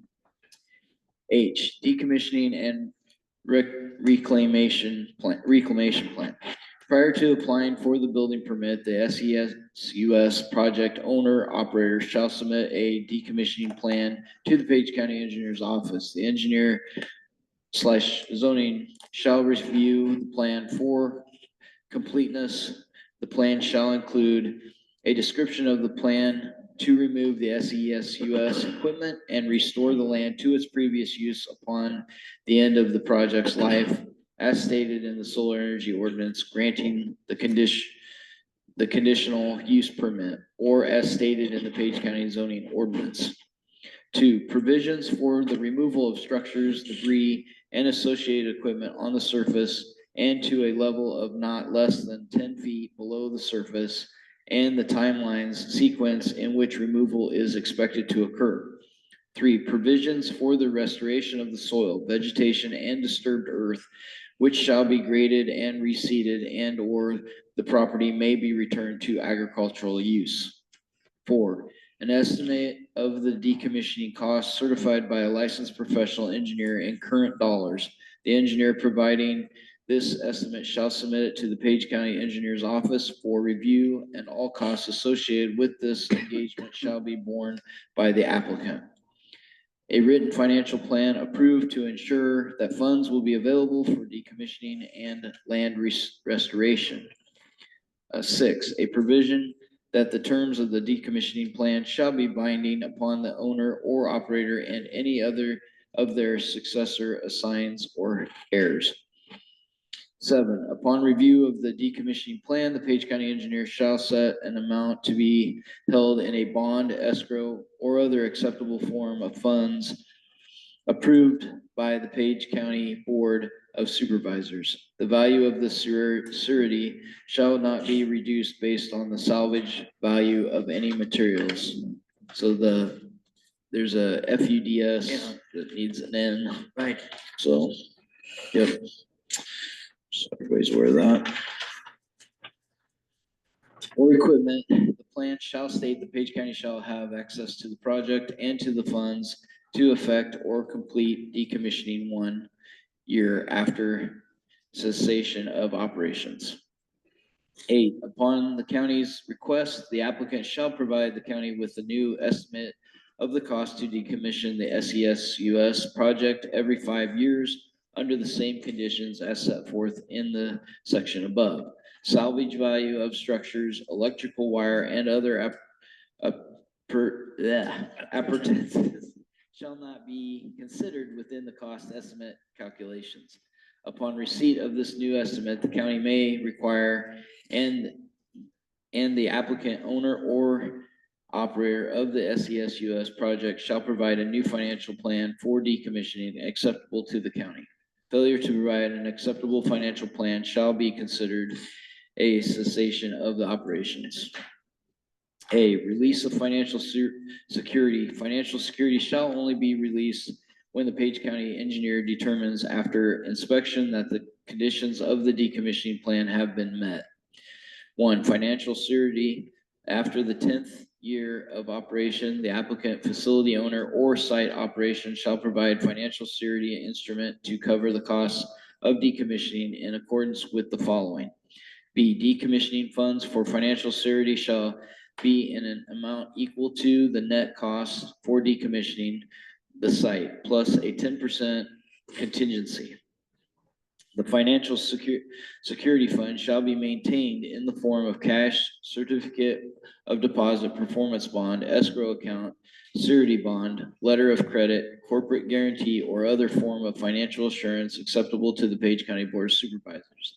Any document evidence, documenting evidence, the maintenance of the financial security shall include provisions for releasing the funds to the county in the event of decommissioning is not completed in a timely manner. D, financial security shall be maintained for the life of the project. E, every 5 years, the facility owner or operator shall retain an independent licensed engineer to re-estimate the total cost of decommissioning and attest that the value of the financial security instrument is appropriate. This report shall be filed with the county engineer and the Page County auditor. The decommissioning fund shall match the estimated cost of the decommissioning. Within 90 days of the filing, the re-estimation report with the county, the facility owner or operator shall cause the fund balance of the financial security instrument to be adjusted to ensure that it matches the re-estimated decomposition costs. The applicant shall file the approved decommissioning agreement and roads agreement with the Page County recorder prior to the commencing of construction. F, release of financial security. Financial security shall only be released by the Board of Supervisors after inspection that all conditions of the decommissioning plan have been met. I, indemnification and liability. The applicant, owner, and or operator of the SESUS project shall indemnify A lot of work. and, and hold harmless the county of Page and its officials from and against any and all claims, demands, losses, suits, causes of action, damages, injuries, costs, expenses, and liabilities whatsoever, including attorney's fees without limitation arising out of acts of omissions of the applicant, owner, and or operator associated with the construction and or operations of the solar energy system project. Close it off? All right. You want to, I Yep. can, whatever. J, cessation of operations. Any SESUS provided for in this ordinance that has not been in operation and producing electricity for at least 180 consecutive days, excluding a natural catastrophe event shall be removed. The Page County engineer shall notify the owner to remove the system within 90 days. That owner shall either submit evidence showing that the system has been operating and producing electricity or remove it. If the owner fails to or refuses to remove the solar energy system, the violation shall be referred to the Page County attorney. In the case of a natural catastrophic event, a detailed restoration plan to return to operational status must be provided to the zoning administrator or Page County engineer. K, violation of and penalties. Any person who fails to comply with any provision of this ordinance shall be deemed subject to a county infraction and punishable by a civil penalty of not less than $200, but not to exceed $750 plus court costs for the first offense, and not less than $400, but not to exceed $1,000 plus court costs for each subsequent offense. Page County, Iowa may seek all relief prescribed by state law for county infractions. The Page County auditor and Page County attorney and his or her assistants are the officers designated and authorized to enforce this ordinance by issuance of civil citations for county infractions. Each SES US energy device determined to be in violation shall constitute a separate infraction. Each day that a violation occurs or continues to exist shall constitute a separate offense. L, related rules and regulations. Each solar energy system shall comply with all applicable local, state, and federal requirements. M, severability. The provisions of this ordinance are severable, and the invalidity of any section, subdivision, paragraph, or other part of this ordinance shall not affect the validity of or effectiveness of the remainder of the ordinance. And N, the conditional use permit fee structure for solar garden energy systems and solar farm energy systems. So we have 0 to 50 kilowatts, KW-DC, that's a $300 permit fee. 51 to 100 kilowatts, KW-DC is $500 permit fee. 101 to 500 kilowatts is $1,000, and then anything 1,001 to 2,000 kilowatts and greater than 2,000 kilowatts is a 200 for each additional 0 to 100 kilowatts. Got it, we did it. See, that was interesting. When I was first here, we did the zoning ordinance, I mean, not zoning, I mean, the tanning ordinance. That was really interesting. Darren read the entire tanning ordinance, so. Yeah. Okay, we've got that read on tanning beds in Page County. Well, we need the steps we need to do is to vote to approve this 3 times. So So I would, let's, you can make a motion, if you, I will give you a chance here in just a second here, make a motion to, I'll make a motion that we approve the first reading of the Page County Ordinance 2024-1, solar energy systems. With the corrections. yeah. With the corrections, I'm sorry, with the corrections made. I'll second that. Okay, we've got a motion to approve the first reading, approve the ordinance, with the corrections to the zoning administrator being tied to the engineer, yeah. Okay, got a motion and a second, or discussion, we can, vote on that, would you like to say something, Gordon? Yep, go ahead. That's No, all right, that's it's time for discussion, you got something you want to say? That's right. I just, I don't view this as a balanced ordinance, and as a landowner, we don't agree with it. So, Okay. Okay, well, thank you. Okay, well, we can vote on the first reading here for discussion. What did you say, Gordy? You don't view it as I don't agree with it. Balanced. He a didn't- balanced? I guess we can vote if we're ready. On the first reading here. Maker, Yes. Holmes, Yes. Clark. Yes. Okay, we got through that.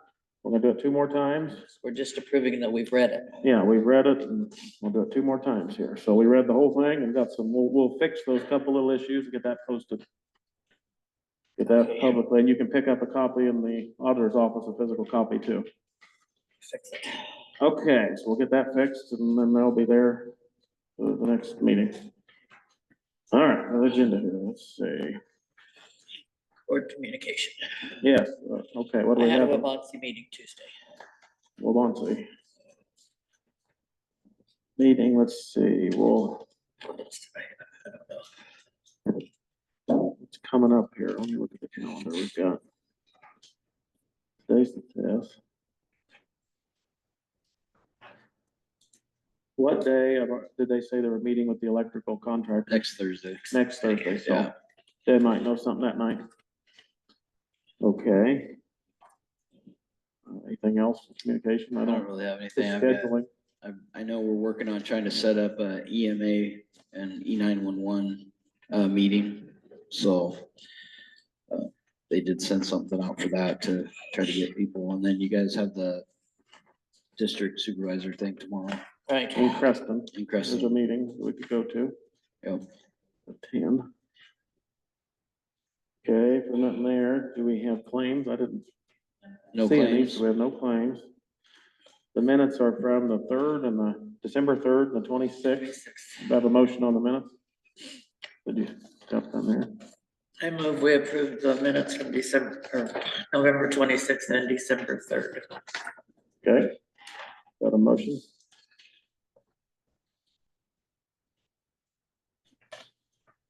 Are we, okay, approving both sets? Yep.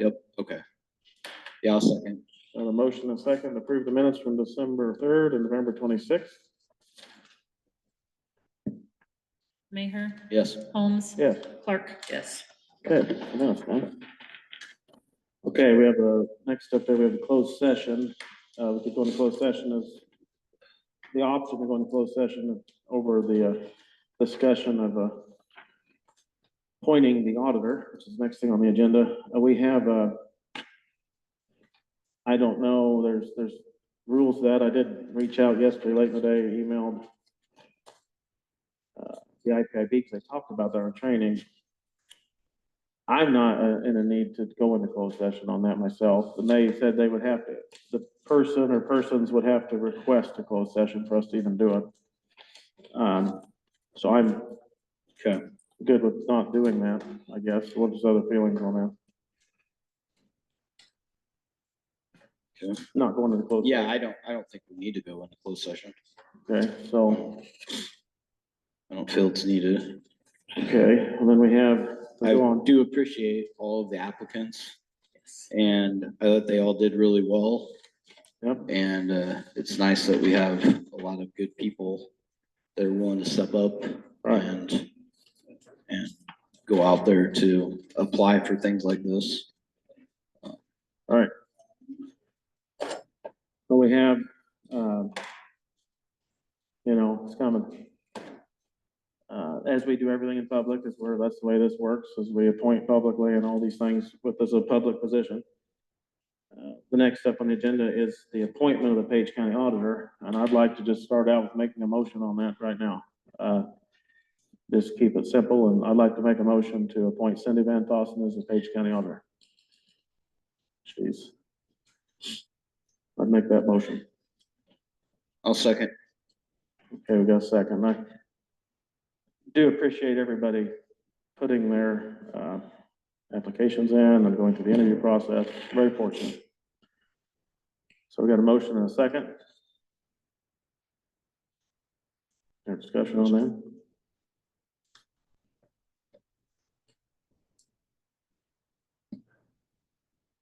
Then well, we can vote on that. Cindy's worked with the board for a year, and the personal experience working with her has been very pleasant and brings a lot of good things to the table. So we can vote on it if we need to, if there's no other discussion. Mayor, Yes. Holmes, Yes. Clark. No. Okay, motion carried. Congratulations, and thank you, everybody, for applying to the position. Very qualified applicants. Okay, now, for the next step we have on here is to take the oath of office. We have, you got that here. Cindy, right here, I'm gonna come up here and we will do this. Find my paper.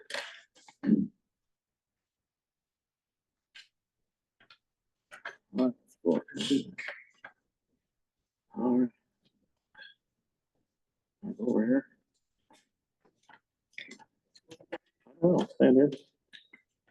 Want to get a picture of this? Stand by the flyer here. Jane, you want to take a picture of this? We'll get this recorded. The media's not even here. I think so. Raise your right hand. Let me get the right paper here. Let me get the paper. Here we go. Yeah.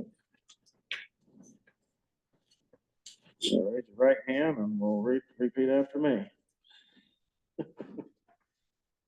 I, Cindy Van Tossen, do solemnly swear that I will uphold the Constitution of the United States and the Constitution of the State of Iowa, that I will uphold the Constitution of the United States and the Constitution of the State of Iowa, and I will faithfully and impartially, and I will faithfully and impartially, to the best of my ability, to the best of my ability, discharge all discharge all duties of the office of auditor in Page County, Iowa, discharge all duties of the office of auditor in Page County, Iowa, as now or hereafter required by law. now and hereafter required by law. Okay, you're sworn in.